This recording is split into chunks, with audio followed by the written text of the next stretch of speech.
He's one of the greatest educators I've ever worked with in the classroom and outside as an administrator. Cares so deeply about these boys. Miss Debbie Pacheco.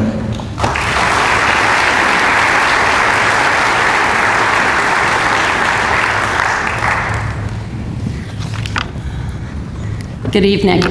This is an evening I look forward to all year. It's a great evening for all of us sitting up here. We get to personally welcome you to Jesuit High School. As Barry told you, Mr. Newberger told you, I am the assistant principal of academics, and I've been at Jesuit for 20 years, been 25 years in teaching, last 2 years as an administrator. And these past 5 years have been a very exciting time to be in academics. I count myself blessed to have this role, but also to be here at Jesuit High School. Jesuit has made a solid commitment to preparing your sons for the 21st century. A commitment to the skills, to reinforcing those skills that will make them successful as they go out into the world that they will eventually enter. We began our year preparing our teachers, and we began last year preparing our teachers with these powerful tools to influence your sons and to educate them. We spent days in workshops, and we continue that through the year.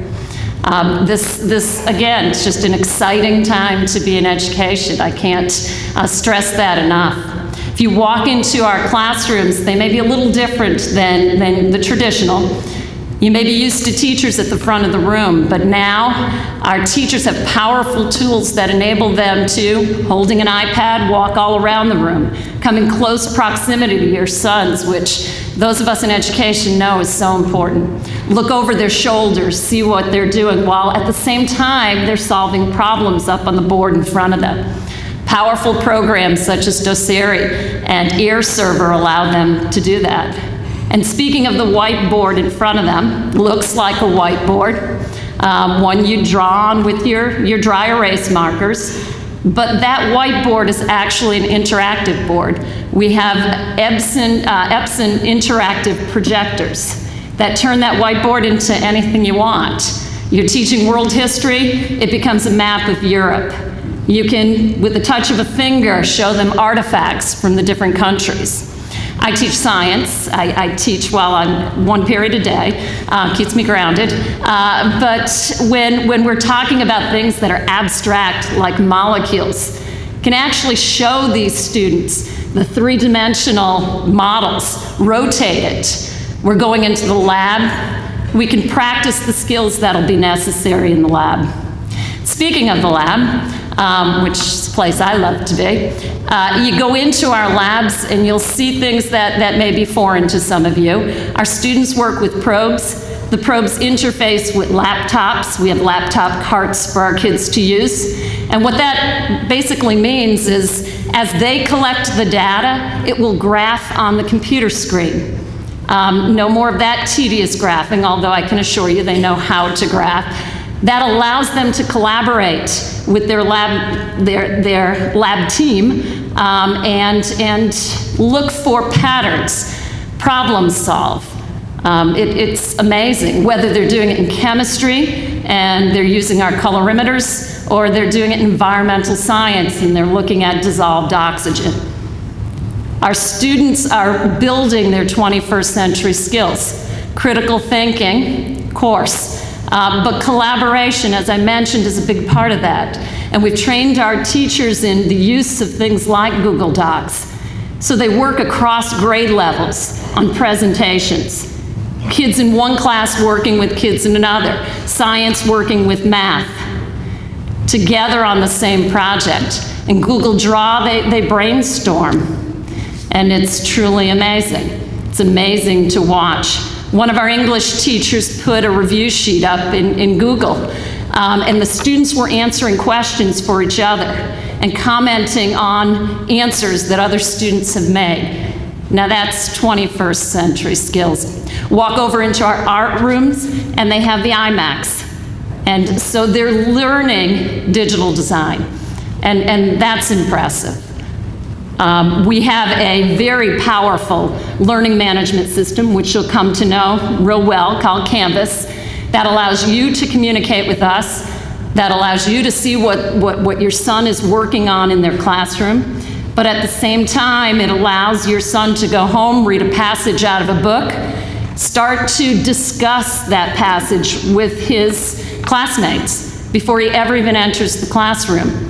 Teachers can peek in on that, and that informs the next day's lesson and directs the teacher in what the teacher needs to talk about. When I was preparing my students for the AP exam, they'd take mini quizzes that night, and then I could look at the results. I get a great item analysis almost instantly and know what I had to teach the next day. So it makes our classroom time efficient.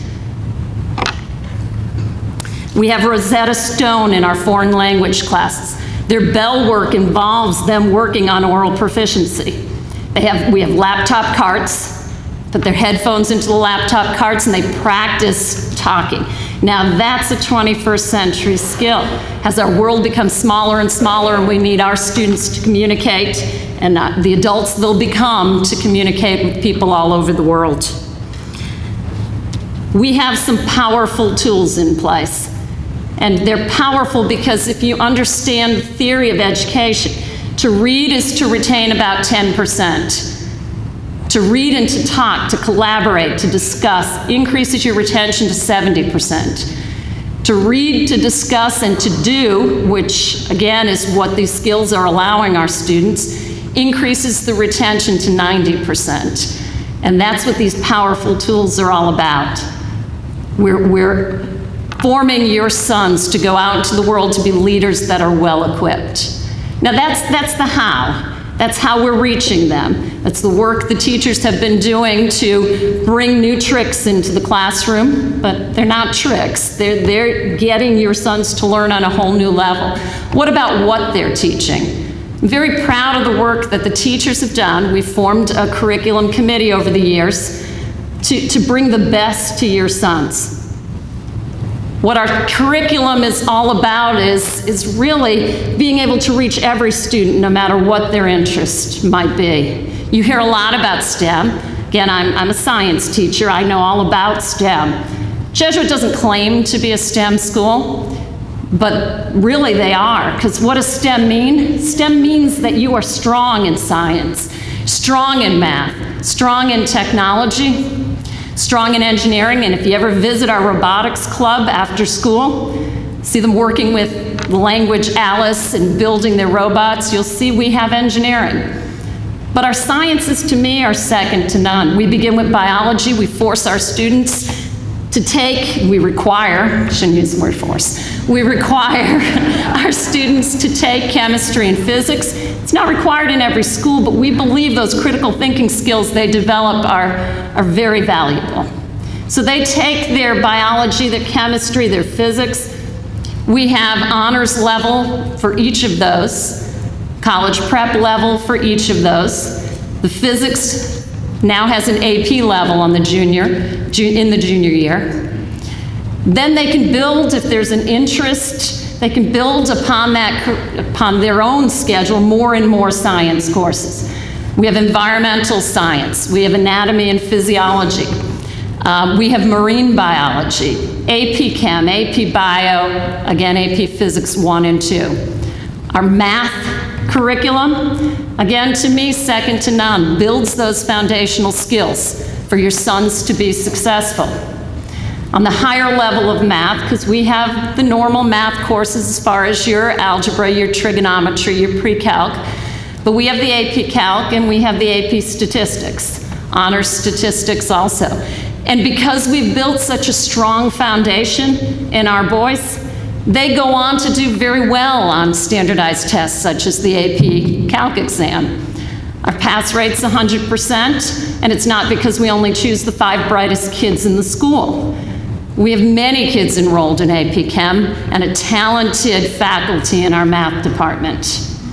As far as our technology is concerned, we begin with an intro to programming, but now we have C++, we have computer gaming, we have AP Computer Science. We're offering some of these computer courses through JVLA. That's the Jesuit Virtual Learning Academy. That is a network, an international network, actually, online learning, a learning community of Jesuit schools. And the Jesuits make the most of their best teachers in all these schools, and they're the ones that are teaching these courses. But your sons interact with students from all over, interact with other Jesuit students, collaborate on whatever they might be working on. And so I'm blessed to have that as a part of our curriculum. We have a very strong, that's our STEM, but we also have a very strong liberal arts program. We allow our students to take 3 years, that's actually